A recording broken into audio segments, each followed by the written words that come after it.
Por la señal de la Santa Cruz de nuestros enemigos, líbranos, Señor Dios nuestro.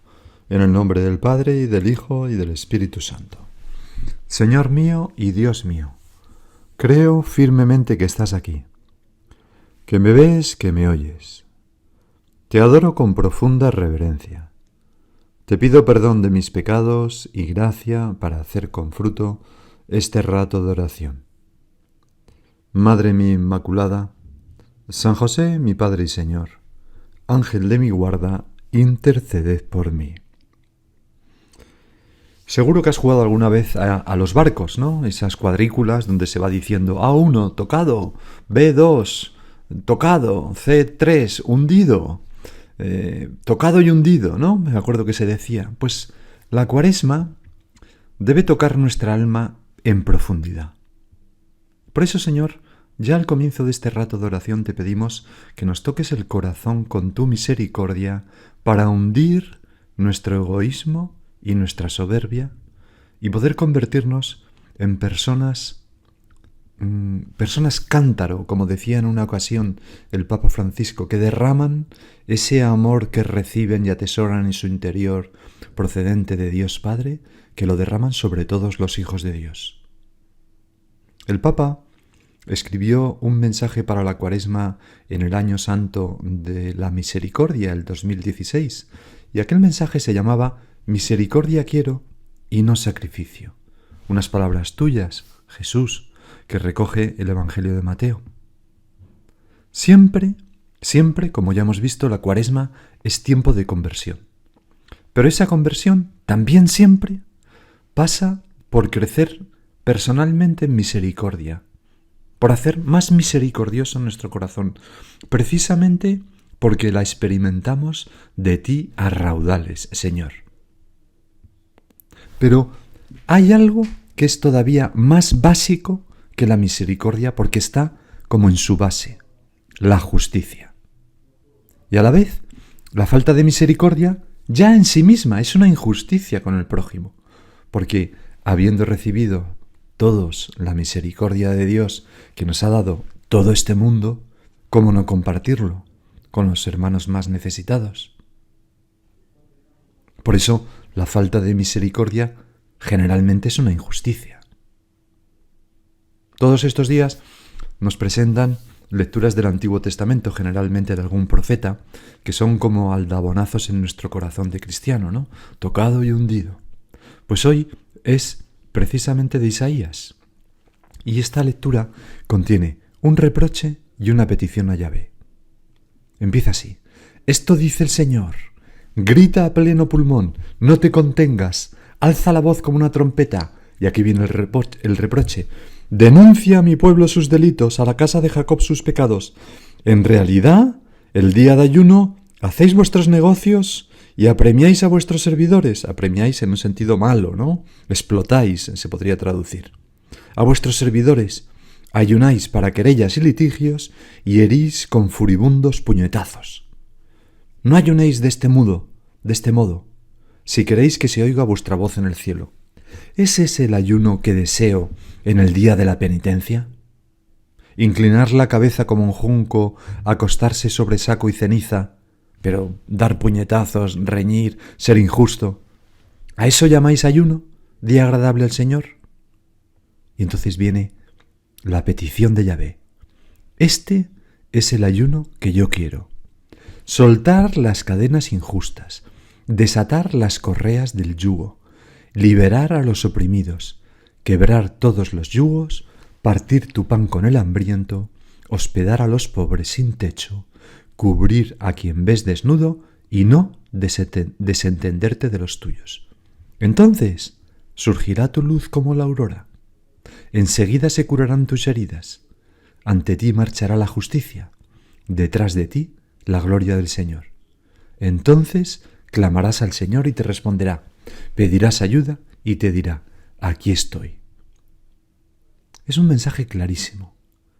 Si queremos ser escuchados por Dios, si queremos que el Señor nos cure las heridas, que esté a nuestro lado, de nada sirve el ayuno cuaresmal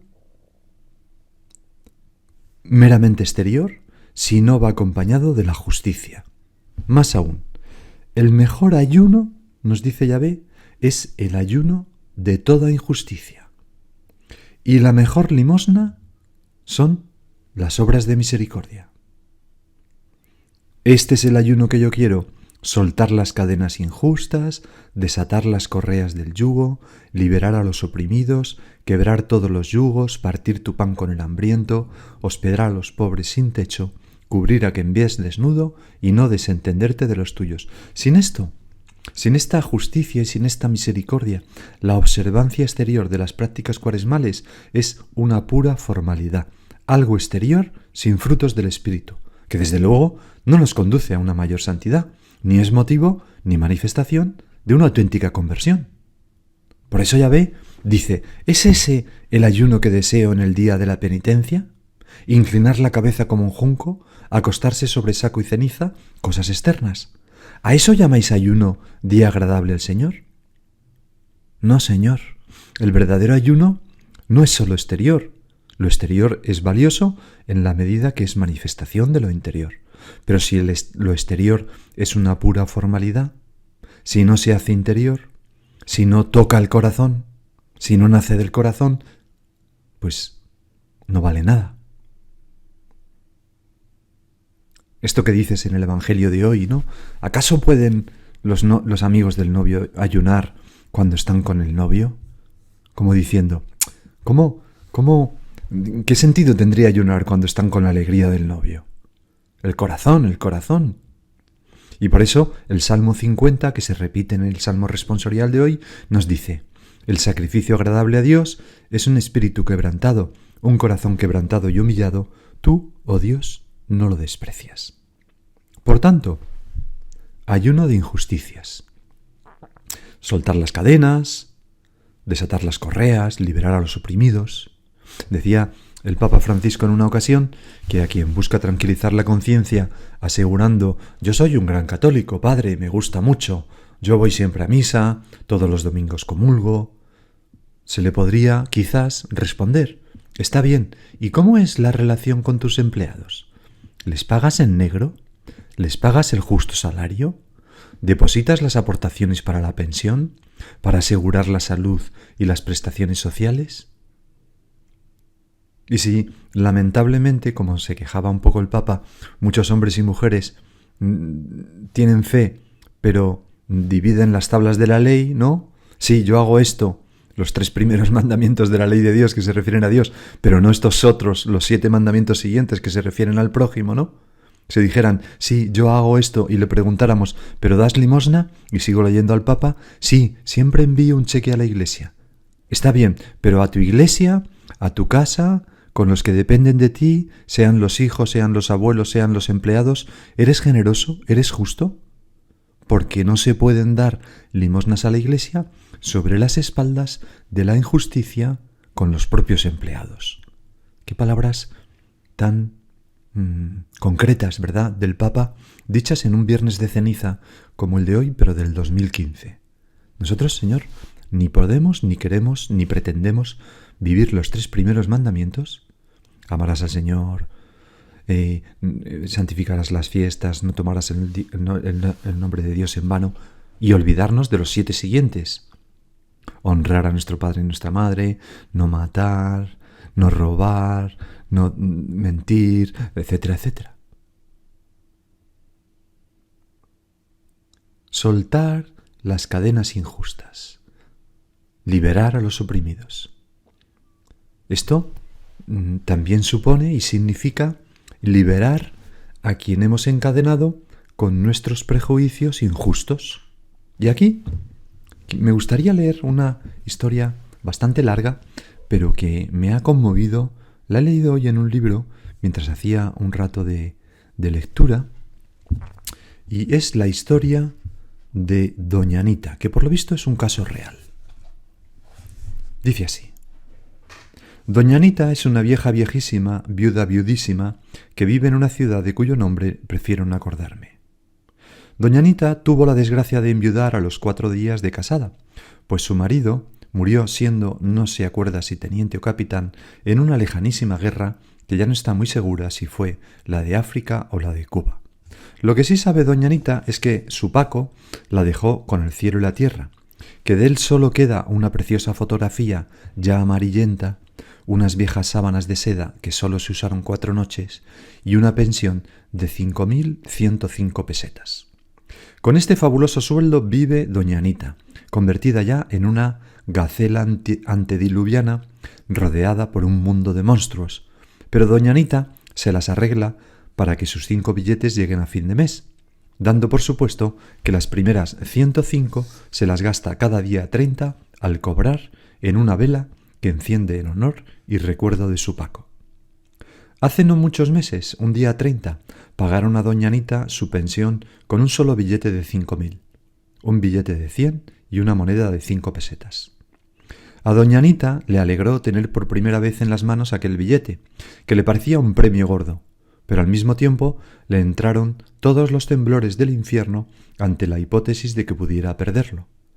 No estaría segura hasta que a la mañana siguiente lo cambiara en la tienda.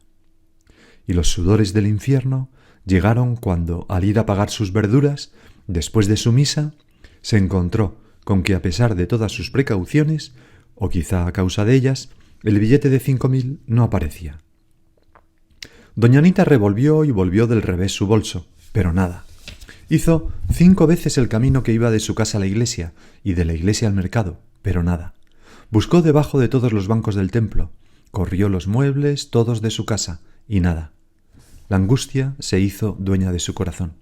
¿Cómo podría vivir ahora los 30 horribles e interminables días del mes si no tenía un solo céntimo en el banco, si todas las personas a las que conociera en este mundo estaban ya en el otro? Volvió a recontar todas sus cosas y comprobó una vez más que no quedaba nada de valor por vender, salvo, claro, aquellas sábanas de seda viejísimas, aquel juego de café de plata que le regalaron sus hermanos el día de su boda y aquel viejo medallón de su madre. Pero vender eso sería como venderse a sí misma. Mal comió aquel día con las sobras que quedaban en la vieja nevera y apenas durmió en la larga noche. Eso es, pensó entre 2 sueños angustiados. El billete lo perdí en el ascensor al bajar para ir a misa. Se levantó temblando y con un abrigo encima del camisón salió a la escalera.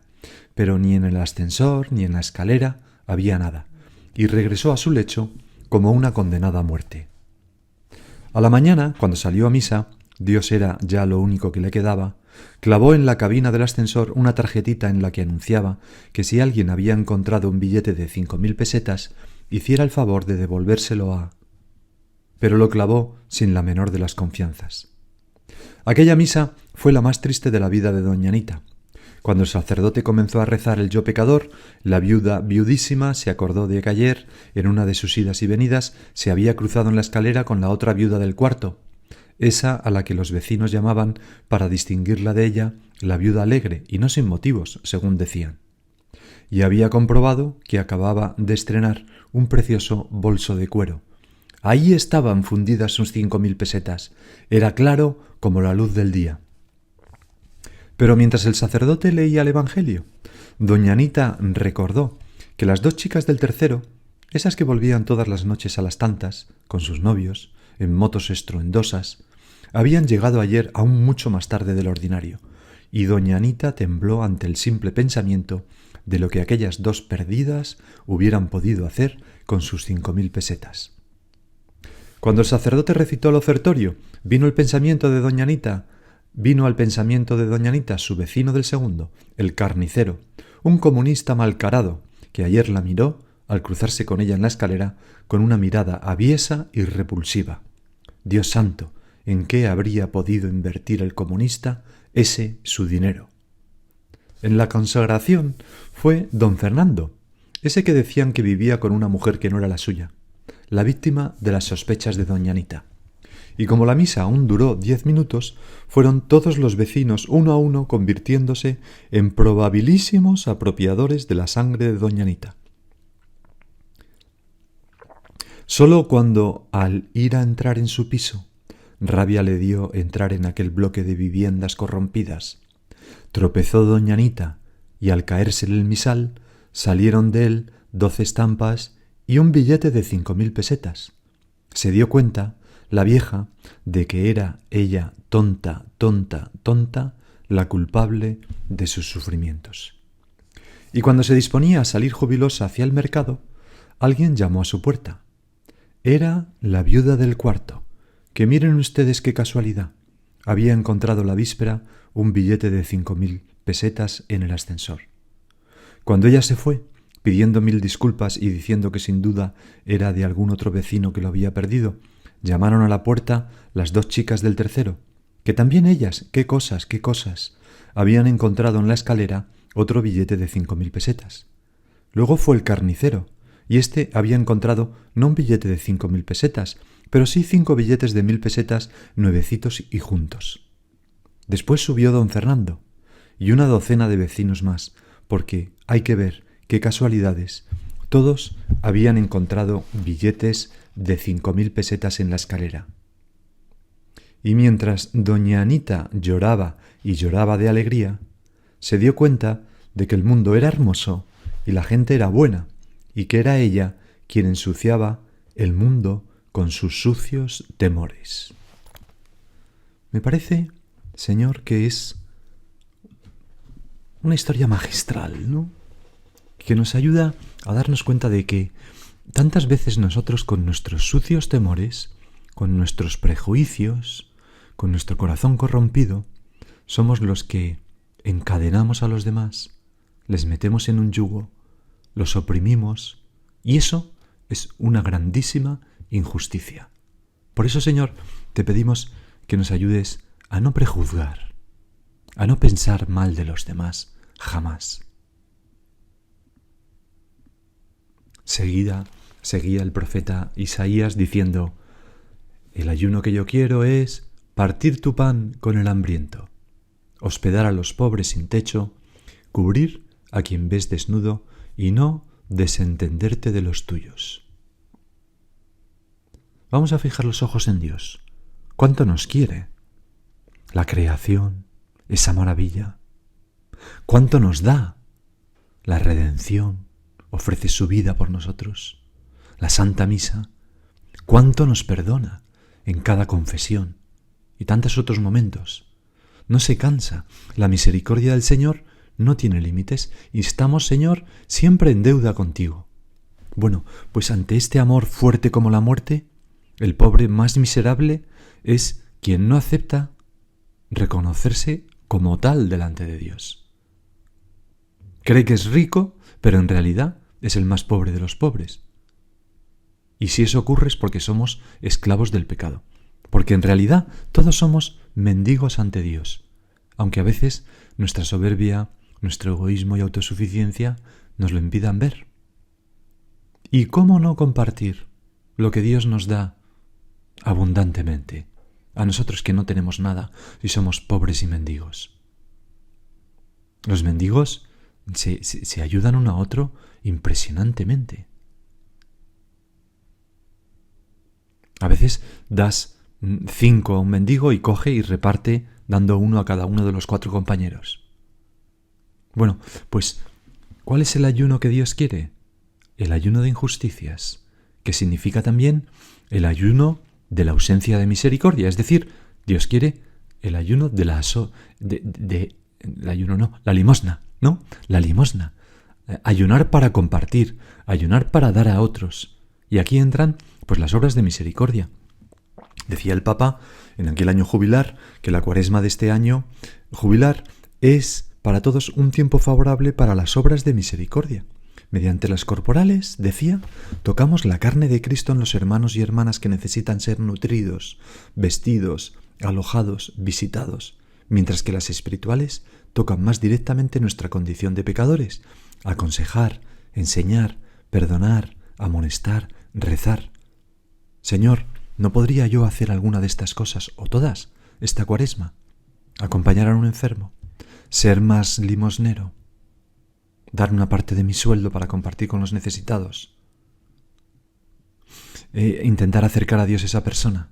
Me acuerdo hace años que volviendo de Cracovia en el avión después de la Jornada Mundial de la Juventud, a mi lado se sentaron una joven pareja y esa joven pareja recién casados que habían estado en la Jornada Mundial de la Juventud, pues eran de un país centroamericano y ella era locutora de televisión y él pues trabajaba en una empresa, y con gran orgullo ella me decía que su marido cada Cuaresma se proponía el más difícil de su lugar de trabajo, que se confesara. Y decía, y todos los años lo consigue. Bueno, pues es una obra de misericordia también. Por tanto, ayuno sí, pero sobre todo ayuno de injusticia. Por supuesto que las cosas exteriores, si van acompañadas del corazón, sirve. Por supuesto que el ayuno y la abstinencia que manda la Iglesia sirve cuando lo hacemos con un corazón, ¿verdad?, contrito y humillado, que Dios no desprecia. Pero, sobre todo, ayuno de injusticia, teniendo en cuenta que la falta de misericordia, pudiendo hacerlo, es una injusticia. Vamos a terminar con la oración colecta de hoy, porque fijaros cómo está todo tan relacionado en cada misa de cada día de Cuaresma, ¿no? Dice así: te pedimos, Señor, continuar las obras de penitencia que hemos comenzado con tu benevolencia, para que la práctica que observamos externamente vaya acompañada de la sinceridad de corazón, por nuestro Señor Jesucristo. Pues esto, las millones de misas que se van a celebrar en mañana, todas ellas, todas ellas van a pedir a Dios esto para la Iglesia y para cada uno de nosotros: que la práctica que observamos externamente vaya acompañada de la sinceridad de corazón. A la Virgen María, Madre de la Misericordia, se lo pedimos tiernamente. Y ahora sigue tú por tu cuenta.